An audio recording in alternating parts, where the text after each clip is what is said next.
Olá, sejam todos e todas muito bem-vindas à nossa disciplina Projeto Integrador 3. Eu sou o professor Sérgio Roberto e estaremos trabalhando com vocês ao longo desse semestre. Deixa eu falar um pouquinho de mim. Eu sou formado em Sociologia e Direito, sou também mestre e doutor em Educação. E já tenho experiência no projeto Tô Graduado. Nesse sentido, estamos começando essa disciplina junto com a professora Rita, que também é a professora auxiliar dessa disciplina, que vai estar auxiliando vocês na plataforma Educa, nos exercícios e em todos os aspectos de dúvidas que vocês venham a ter.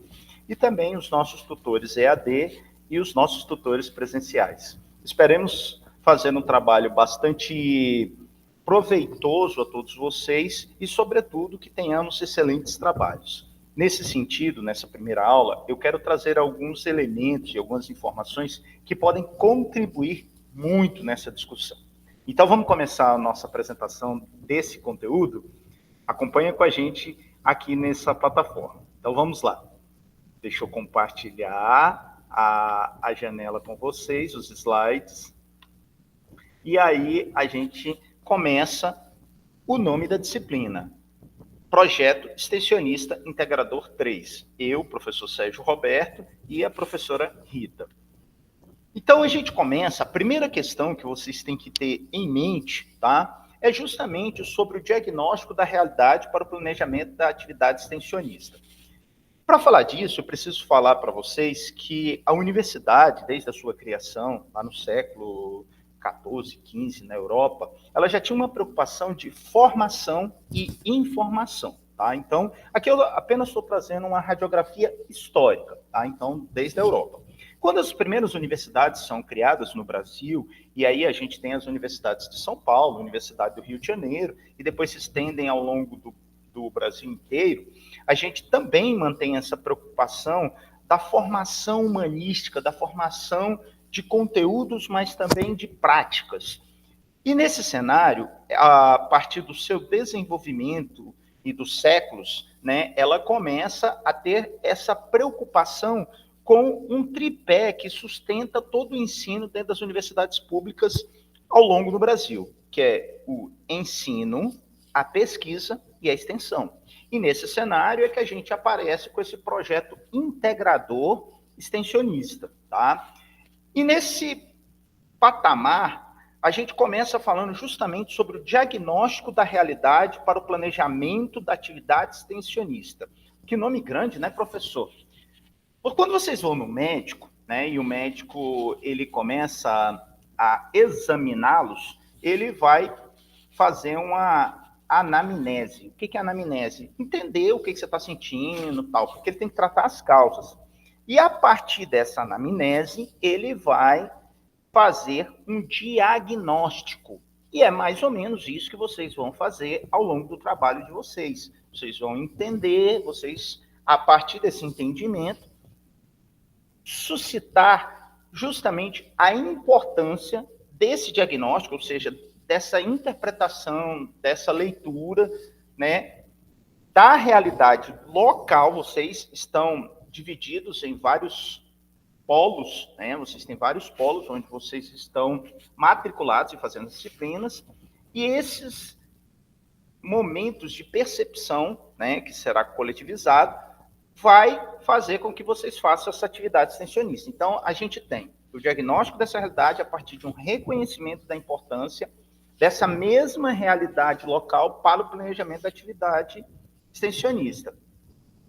A partir disso, vocês conseguem compreender as estratégias para realizar um diagnóstico efetivo das demandas locais. Então, em outras palavras, é mais ou menos pensar da seguinte forma: como é que eu vou inserir esse projeto? Qual a relevância? Qual o ineditismo? Esse projeto é inédito, é a primeira vez que é feito, né? Com que público que ele está trabalhando? Então, é nessa esteira dessas questões. E aí, a partir disso, vocês desenvolvem habilidades para a elaboração de um plano de trabalho baseado nos resultados do diagnóstico. Tá? Então, a gente tem esses tópicos. Esse desenvolvimento dessas habilidades nada mais é do que a compreensão sistematizada. Tá? Então, vamos voltar aí devagar, tá? Para vocês não ficarem perdidos. Então, vamos lá. O que eu falei até agora? Eu falei meu nome, o nome da professora Rita, falei um pouquinho das universidades, do tripé pesquisa, extensão, ensino, e falei dessas características do aspecto extensionista no ponto de vista do diagnóstico e planejamento da atividade. Tá? E falei nesses 3 tópicos. A partir daí, a gente pode avançar um pouquinho mais. Então, vamos entender bem sistematicamente o que é diagnóstico. Bom, lembra que eu acabei de falar do médico? Então, diagnóstico é um conhecimento obtido por meio de levantamento de dados. Então, o médico, ele pede para você fazer, e eu estou usando o médico porque é um exemplo mais simplista, tá, gente? Então, o médico pede para você fazer um exame de sangue, para ele entender toda a quantidade de hematócitos que você tem, a quantidade de células brancas, a quantidade de plaquetas, e a partir daí ele faz uma leitura. E aquilo são o quê? Dados, tá? E não são dados que são trabalhados a partir de uma mera opinião. Não, são dados sistematizados a partir de um conhecimento científico. Olha, como é muito importante a gente entender isso, gente. Quando a gente está falando dentro do processo de ensino e aprendizagem, a gente está falando de um processo calcado na ciência, não é no mero achismo. Tá? A ciência, ela tem a testagem, ela tem a verificação e tudo isso. Tá? Então, o diagnóstico é esse conhecimento obtido por levantamento de dados.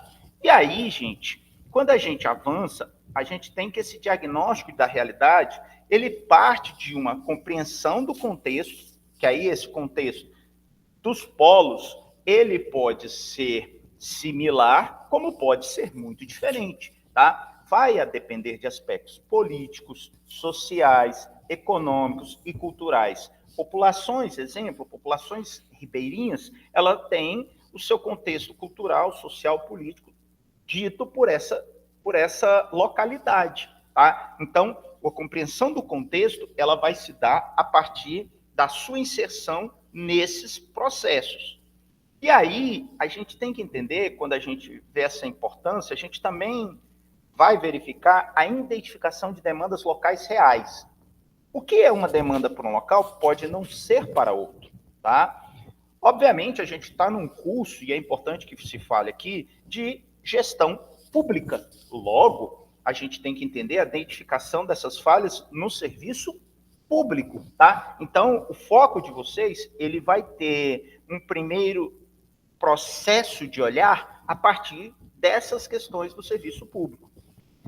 E aí, gente, a gente tem o que nós chamamos de engajamento com as partes interessadas. Quem são as partes? São aqueles que estão envolvidos nesses processos.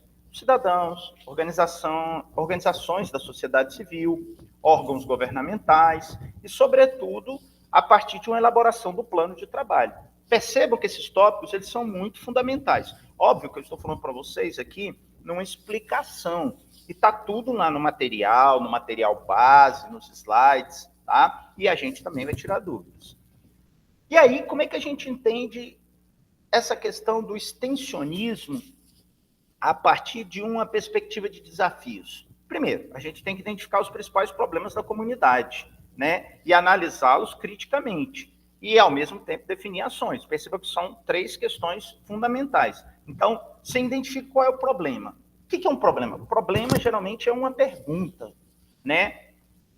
Determinado serviço oferecido à população tem sido efetivo e ao mesmo tempo, tem dado retorno a esse local, essa localidade? É uma questão. Ou não, a quantidade de serviços prestados é insuficiente. Mas isso a gente só vai conseguir a partir dessa análise, tá? E, ao mesmo tempo, também de definir as ações. Tá, dito isso, olha só, a gente já veio com o conceito, a gente já veio com os desafios, agora a gente tem que entender quais são as temáticas relacionadas à disciplina do 3º semestre. Então, muita calma, vamos lá, pessoal, respira e estamos juntos, vamos lá. Quais são essas disciplinas que podem ser escopo? Escopo, professor.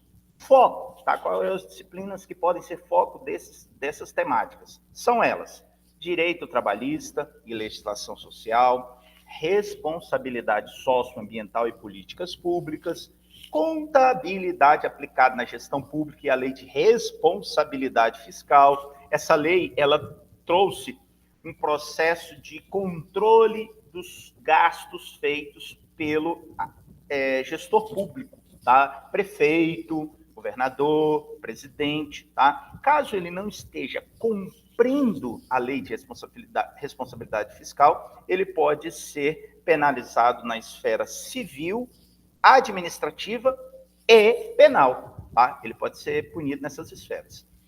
Gestão de recursos materiais e patrimoniais. Então, essas são as temáticas que podem ser abordadas e ter como escopo as disciplinas do terceiro semestre. E aí a gente avança. Como é que a gente pode pensar, a partir dessas disciplinas, as estratégias, né, do diagnóstico da realidade?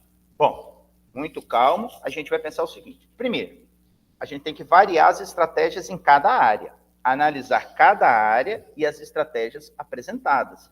Reiterando aquilo que eu falei para vocês, nem todo município tem características similares. Ao contrário, muitos têm a sua singularidade, tá? Nesse aspecto também é importante selecionar as que forem mais pertinentes à realidade na qual vocês estão inseridos. Vocês vão pensar estratégias e quais estratégias devem ser feitas. Adaptar as estratégias selecionadas à realidade do mundo.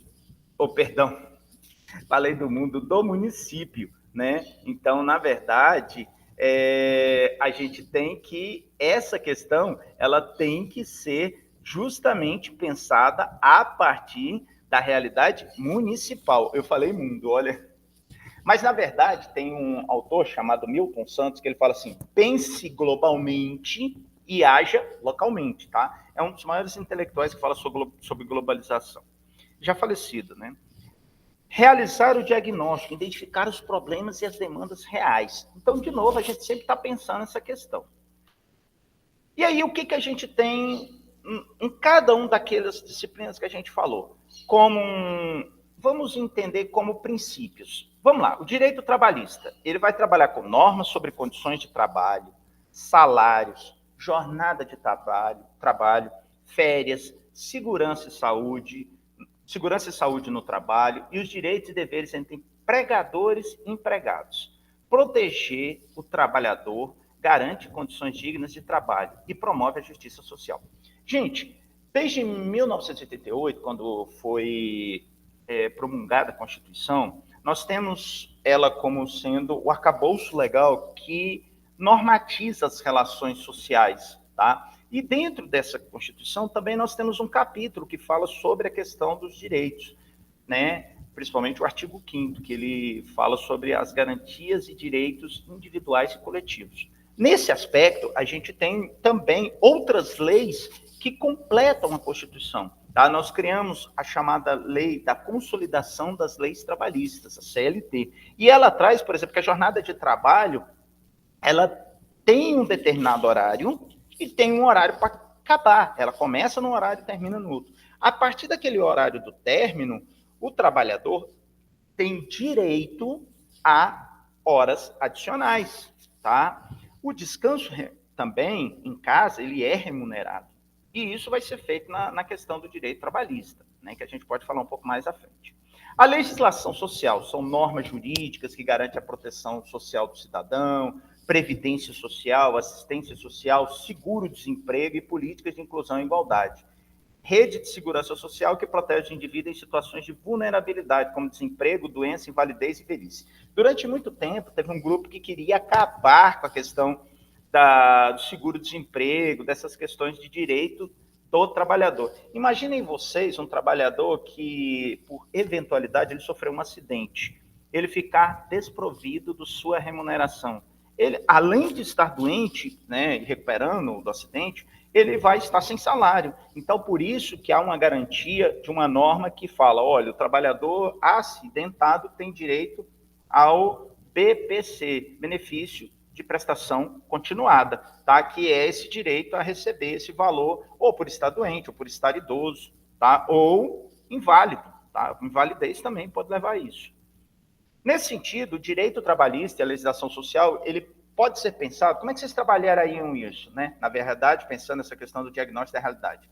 Vocês podem fazer entrevistas ou questionários com trabalhadores e empregadores sobre as condições de trabalho, o cumprimento das legislações trabalhistas, fazer visitas, como é que são as condições de trabalho nesse local que vocês estão pesquisando, o cumprimento de normas de segurança, saúde ocupacional. E, obviamente, vocês podem fazer uma complementação com informações de outras fontes oficiais, como o Ministério do Trabalho, IBGE, sindicatos, tá? Outro elemento que vocês podem ter, da pesquisa também está abordando, é a análise da realidade trabalhista no município da região que vocês estão. Quais são os indicadores econômicos? Quais são os indicadores sociais? Como é a taxa de desemprego? Como é que é a renda média? E os índices de informalidade ou formalidade, tá? E, ao mesmo tempo, a gente pensar programas governamentais de incentivo ao emprego e à qualificação profissional e proteção social. Como é que isso se efetiva lá no município, né? Como é que chega um programa do menor aprendiz, por exemplo? Como é que chega a liberação de capacitação para trabalhadores em cursos de curta duração, que nós chamamos de curso FIC, tá? Então, tudo isso pode ser objeto de análise do diagnóstico de realidade de vocês. Já quando a gente passa para a questão da responsabilidade socioambiental e políticas públicas, a gente tem que entender que quando a gente fala em meio ambiente, as pessoas fecham a ideia única e exclusivamente na ideia da fauna e da flora. Porém, já é perceptível aos olhos das análises sociológicas ou socioambientais que quando falamos de ambiente, nós estamos falando de algo muito mais complexo, porque a gente está falando em uma interação entre o ser humano e o meio em que ele vive, né? Então, essa responsabilidade socioambiental parte do compromisso do governo, das empresas e de cada cidadão em adotar práticas que minimizem os impactos negativos no meio ambiente e promova o bem-estar social. Ao mesmo tempo que isso faz com que ocorra essa responsabilidade socioambiental, há também as chamadas políticas públicas. O que é são as políticas públicas? São um conjunto de ações governamentais planejadas e executadas para atender a necessidade coletiva, tá? Para resolver os problemas e promover o bem-estar da população, que são fundamentais à promoção e o desenvolvimento sustentável, inclusão social e justiça ambiental. Em outras palavras, gente, quando nós criamos, por exemplo, nós, enquanto, vamos dizer, o governo, né, o governo municipal, o governo estadual e o governo federal, uma política de manutenção de áreas verdes. Aquilo é uma política pública. Quando ele regulamenta um decreto de proteção àquela área, aquilo é uma política pública, tá? Ou então, quando ele faz a proibição de pesca num determinado período. Aquilo é uma política pública, tá? E, ao mesmo tempo, essa responsabilidade também pode ser feita através de entrevistas, muito daquilo que a gente falou, entrevistas de gestores ambientais, identificando as políticas públicas, responsabilidade socioambiental, análise de planos de diretores de relação de sustentabilidade. Vejam que isso são tópicos, tá, gente? A observação de campo, né, que vocês vão verificar se essas políticas elas estão realmente sendo efetivas, isso diante do diagnóstico de realidade. E reuniões com os conselhos municipais. Tudo isso, gente, que a gente está falando, são aspectos dentro do diagnóstico da realidade, que é o tópico da nossa aula hoje, tá? E aí, essas podem também ser feitas pesquisas com a comunidade, coletar percepção sobre a questão socioambiental, coleta de dados ambientais, identificação de áreas problemáticas e recursos socioambientais, tá? Se aquela área ela está sofrendo aquele determinado ambiente ou rio está sofrendo assoreamento, tá? Então nós vamos ver tudo isso e vocês vão poder suscitar. Nós, no caso, vocês, né? E, sobretudo, a análise de políticas municipais e programas de responsabilidade socioambiental. Isso dentro do escopo responsabilidade socioambiental e políticas públicas. Já quando se aplica, né, a questão da contabilidade aplicada na gestão pública e a lei de responsabilidade fiscal, e eu já falei um pouco dela sobre a responsabilização, a gente tem que pensar o conceito de contabilidade pública a partir de captar, registrar e acumular e resumir e interpretar fenômenos que afetam as situações orçamentárias dos patrimônios, tanto da União, Estados e municípios, que são entes federados, tá, gente? Sobretudo, a partir daí, a gente começa a pensar, de vez em quando solto os fones de ouvido, aí eu tenho que dar uma apertada. Vamos lá, a gente tem que pensar a questão da lei de responsabilidade fiscal como uma normatização escrita que vai determinar o equilíbrio das contas públicas, tá? Principalmente buscando evitar despesas e endividamentos e a propositura da transparência e prestação de contas, tá? Dentro da contabilidade pública, o que a gente pode pensar no diagnóstico de realidade é a análise de relatórios financeiros e orçamentários, né, ver os balanços patrimoniais, a comparação do desempenho financeiros, avaliação do cumprimento da lei de responsabilidade fiscal, que eu acabei de falar para vocês, que é um elemento de controle, né, tanto nos estados, União e municípios, revisar os relatórios de auditoria interna e externa, né, para apurar se houve irregularidade no exercício do mandato, entrevistar os gestores, né, entender como é que é as práticas contábeis, né, ou as dificuldades na aplicação de lei de responsabilidade fiscal, aplicação de questionários, ver a própria percepção que os servidores têm sobre essa questão contábil e financeira, identificar as necessidades de captação, a análise da legislação municipal, o estudo do PPA, da LTO e a LOA, né? Tudo isso, obviamente, dentro de um plano de metas e objetivos fiscais estabelecidos, análise dos relatórios de gestão fiscal, análise dos sistemas de informação contábil do município. Olhe que desde o começo da apresentação dessa aula, nós estamos falando muito em diagnóstico. Olha os elementos. Lembra que eu dei no início da aula sobre aquela explicação, sobre aquela leitura que o médico faz para diagnosticar a doença que você tem? Ele não usa uma bateria de exames do hemograma completo? Não tem um monte de exames? Isso é o que vocês estão fazendo se vocês optarem pela questão da contabilidade aplicada na gestão. São exames que vocês estão analisando esses dados. Já no que diz respeito à gestão de recursos materiais e patrimoniais, a gente está falando de um planejamento, uma aquisição, armazenamento, tá? E, sobretudo, dentro de uma organização pública, né? Mas qual que seria o intuito disso? Minimizar os custos e evitar desperdícios, tá? Então, falar em gestão patrimonial nada mais é que controle, conservação, valorização dos bens públicos. Tá? Então, esse é o conceito. E aí, como pensar o diagnóstico?